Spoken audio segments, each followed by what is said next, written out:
Hello, all of you lovely people out there.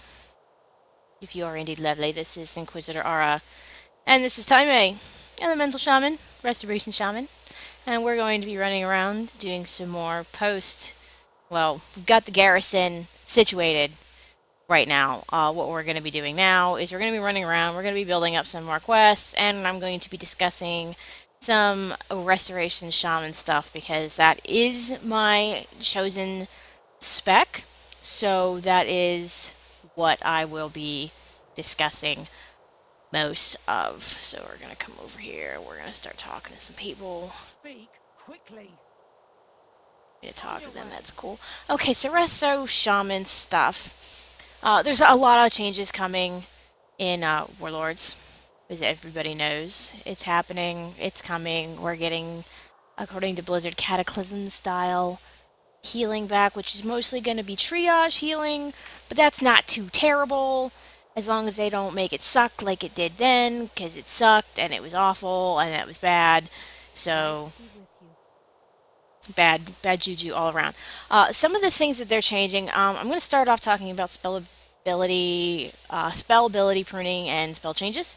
As you guys know, I'm going to come out here and I'm going to actually get into the spell book of the Restoration Shaman. So if you'll give me a second, I will park my little wolfy butt here and we will switch specs real quick.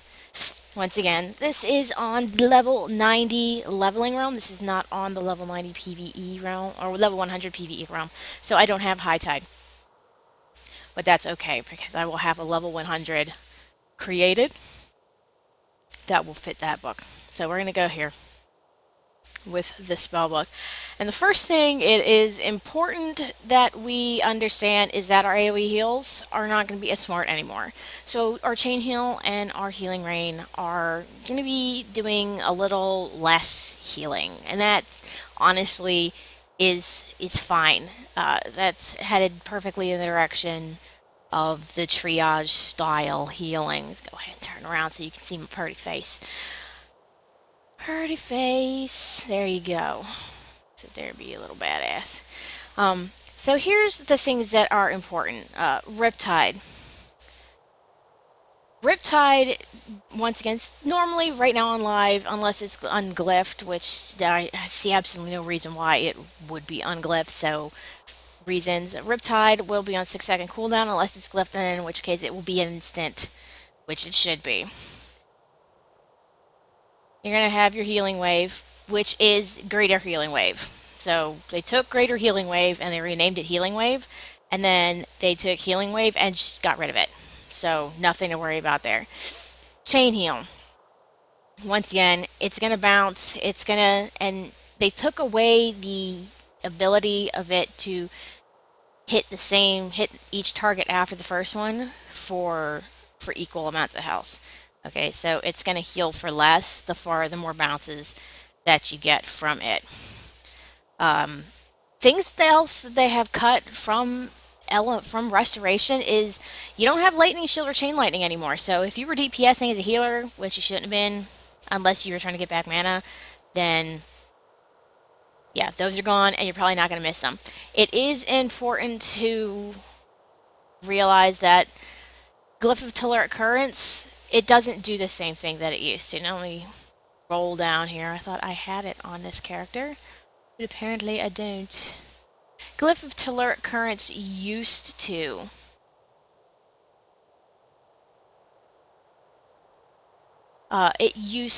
give you 10% mana back every time you cast it, which is great when you're Restoration and you ran out of mana. But they took that away, and now Telluric Currents just removes the mana cost of Lightning Bolt, and it doesn't give you any mana back. So there you got Elemental. You guys may like it, but Restoration, we no longer have a use for it, and we can't actually use the spell anymore anyways, so that's fine. Ancestral Awakening. It's that thing where you get a critical, if you get a critical heal, and a little ghost spirit will show up, an ancestor will show up, and it'll heal the person that just got crit. That's gone. It didn't really do much of anything anyway, so it's not really going to be missed. Unleash Life. Now, Unleash Life used to be a weapon imbue, okay, and the weapon imbues are gone, so every spec is going to have their specific Unleash. This Unleash does healing a friendly target for 2748 right now, and increases the effect of the next direct heal by 30%. So this is going to be used for either your healing wave or your healing surge, depending on how fast you need to heal or how much mana you have left. That's cool. It no longer affects healing rain, which is a big boo factor, but that's okay because we have other things that are going to be affecting healing rain that I will talk about later on down the road. Now, glyphs for restoration. This is one of those things that's kind of, you pick what you want. But honestly, I think these are going to be the go-to glyphs. So you're going to have the glyph of chaining, okay, which is going to increase the jump distance of your chain heal spell by 100%. So yes, always good. Definitely something worth having. Your glyph of healing wave. This is one of the ones that's kind of you can pick between a couple of them. I picked glyph of healing wave because I heal somebody else with a healing wave, and I get 20% of that for myself. It's helpful if I'm taking damage, but if I'm not taking damage, that's cool. The other thing I would go for is glyph of healing stream totem, because no one is going to argue with an additional fire, frost, and nature damage reduction by 10% for 6 seconds. No one's gonna complain about that. It's good. This might actually work better if you use rushing streams instead of conductivity. But that being said, it's pretty much your choice. And Riptide. Now, I know that in Warlords of Draenor they have improved Riptide. They've increased the initial heal, the unglyphed version, the 6-second cooldown version. They've glyphed the initial heal to do an additional 70 to 75% healing, and that's all well and good, but it still has a 6-second cooldown, and I don't know about any of you, but that is it's a pain in the ass, okay? I'd like being able to throw these around and have them wherever I need them, even if it reduces the initial direct heal by 75%. I'm good. I'm okay with that. That's cool. We'll go with that. Now, we have some more passives now as well. Well, we have a new passive. It's called Purification, and if I can find it, that would be absolutely spectacular. That doesn't make a difference. I don't need to find it. Okay, so Purification is just giving us a flat 5%. I'm going to actually go back to Elemental so that I can, kill things. Oh, look at that. There's a server restart in 15 minutes. Oh. Well, we'll do this for a little bit longer, and then when it comes time to put all the things back, and we'll come back and we'll start doing this again. Which I'm sure some of you will return. Maybe some of you won't return. That's fine. Okay, so passives, we get Purification. It's flat 5% mastery from all sources. Now, I know on the live servers, everyone's like, oh, all the Resto Shamans are like, mastery really is kind of sucky. It's garbage and nobody likes it. I agree with you on the live servers. But like I said in my last video, it's not gonna be like that in Warlords. In Warlords, we're actually gonna be getting something out of mastery. Our heals are actually going to get, we're going to get a boost from it. The idea is that spike damage is going to be minimalized, and, pardon me. Just say the word, Commander. Spike damage is going to be reduced, okay? And the need to, oh my god, hurry up, heal it fast, get it up, is going to go away. And that is where our mastery comes in. Now, our mastery is called Deep Healing, and basically it increases the amount healed of all of our healing spells. So, all of our AoE spells, all of our direct heals, the Riptide, the whole shebang. Everything's going to get a flat healing boost based on how far down in health the target is. With the idea that, there's going to be less burst damage and there's going to be less oh shit moments. I'm sure there will still be oh shit moments, but there will hopefully be fewer and far between. This is actually going to make Restoration Shaman Mastery shine. Because the idea is going to be that we're going to want to keep people between, I would say, a safe zone would be between 60 to 80% health. We may even push that to 50 to 75% health, and I would be okay with that. But that's going to make our mastery, actually worthwhile again. Um, I'm still seeing crit haste gonna be important until you get to that first haste cap, that first soft cap, and then there we go. You just want to get that extra rip tie tick, or you want to get that extra couple of or 0.2 seconds on your chain heal casts. That's fine.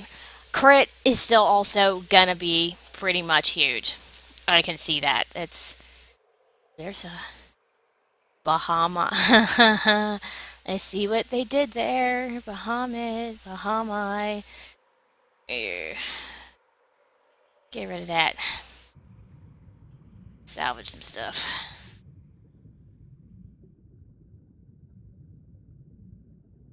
I can take it. We're gonna go kill us a rare elite because Bahama. Because why not, right? Why not? Well, then if I die and I suck, then okay, that's cool. Oh no, I'm gonna be fine. I don't even know why I was worried. You gave me anything good? You gave me anything? Oh, gave me some garrison resources. That's nice. My breath isn't. I'm not about to die, so it's okay. Oh, for dead villagers. Oh, why did they show me that? That's just kind of depressing. Anyways, where was I? Oh yes, crit haste, master haste to your first soft cap. That's fine.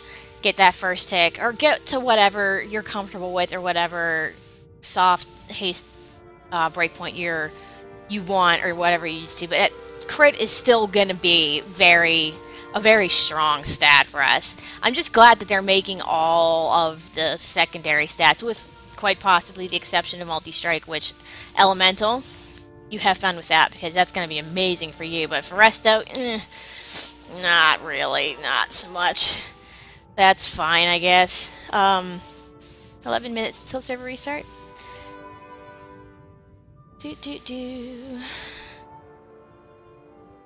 Spiritual Insight is another passive. Before on live, it removed the. Well, he just came back. Oh, he's not elite now. Check that out. That's cool. I don't want on that. It used to remove the hit cap for lightning bolt, and it insisted on attacking. It attacked me first. You're a witness, right? Y'all saw that. It attacked me first, or maybe it attacked that guy first. I don't actually know. That doesn't make a difference because I killed it anyways. I go ahead. We're gonna pop up here. We're gonna do a little dance for a minute. Dance in front of the corpse. Okay, so Spiritual Insight removes the hit cap for Lightning Bolt, Lava Burst, on live anyways, Hex, and Flame Shock. It gives you the hit caps. It gives you the 15% that you need. Instead of doing that, now it increases your mana pool by 400%. So maybe we won't see a cap in mana like we did in Miss Pandaria with the 300,000, where that was it. You hit 300,000 mana and you were done. Maybe we won't. Who knows?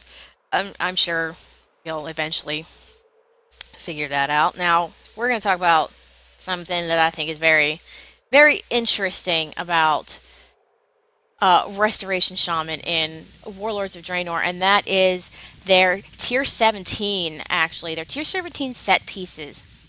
Oh, really, with this thing? How many times am I gonna kill it? Apparently a lot, because this bad boy is is not interested in staying dead or just really likes panda butt, like nom nom nom style, like stay the hell away from me style. That's cool. Um, the tier 17. Okay, so you've seen it. There's going to be three different sets. You're going to have your normal set. You're going to have your basically your heroic set. So you're going to have your flex set. You're going to have your normal set. And you're going to have your mythic set. Mythic obviously is going to be the more badass looking of the sets, but that is a freaking dead ass orc. Done.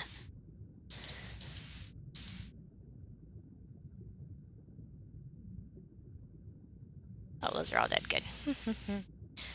But the two-piece set for all of them, and this is going to be the tier, if I'm not mistaken, that first comes out. Um, two-piece set is when Earth Shield heals the target. Earth Shield. You have a 10% chance to, or I'm sorry, you have a 100% chance to gain a charge of tidal waves. Now, tidal waves being the reduced cast time on a healing wave by 20% and increased critical strike chance on healing surge by 30% and has two charges. We're all familiar with the concept of the tidal waves, but the four piece, that may not seem, super duper impressive. Because, honestly, tidal waves is tidal waves. And yeah, it's nice to have that shorten the cast time, but it's only 20%. And we don't really use healing surge all that often because it's going to be really, really expensive. It's going to have a heal for a hell of a lot. Like I said, it heals for 7,200 in my elemental spec, and I have 86. 191. So that's fair amount, but look at that mana cost, man. That's gonna rack up quick.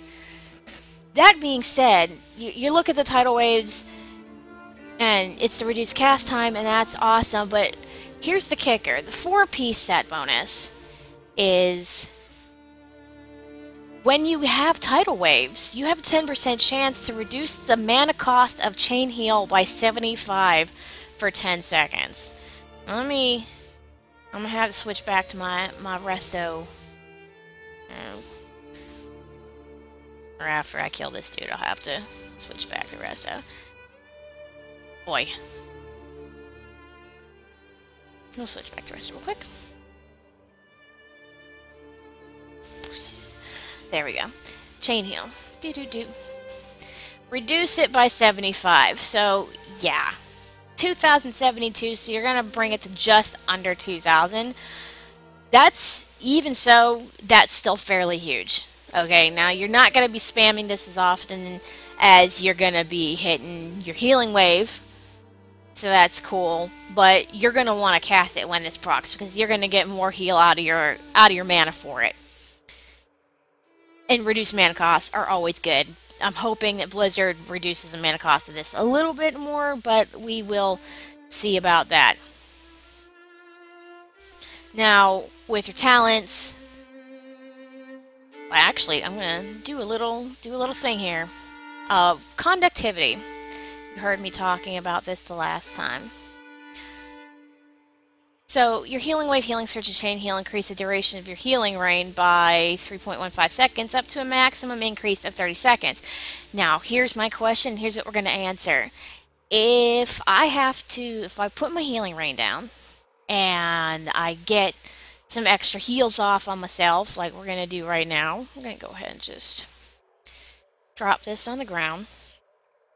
Now, if I heal myself, it's going to increase the duration. You can watch it right here. See? About 3 seconds each, depends on how many heals I pop off. I mean, obviously I'm not in combat, so my mana regeneration's pretty through the roof. Now the question is this gonna, if I have to move my healing rain, is the duration gonna have to go with it? So what we're gonna do is we're gonna move the healing rain, and we're gonna see. Oh, look at that, it does. Okay, so that question has been answered for you, Restoration Shaman. When you cast your healing rain and you actually have extended time and you have to move it, the extended time will stay there. Now, it will continue ticking down until you get it actually cast, but I mean, if it's going to be on the ground anyways until you put the new one down, and then so the duration will continue. And as you can see, I got it up to the 30 seconds, and now it's going to tick down like normal, which is cool. You can wait it tick down, and you just toss it down again, and it's like it never went away. And then you can just rinse and repeat all over again, which is awesome. Dig it. All right, go back. Switch. Oh, we got 2 minutes and 45 seconds until the realm restarts. So what we're going to do is I'm going to run back to the Garrison. And then we are going to put the stream on hold for a little bit. And then when we come back, we will be talking about some of the perks we will be getting out of Warlords of Draenor. Some of the things we should be looking forward to, some of the things that might not necessarily be great, but there you have it. We will see you back here when the servers come back up.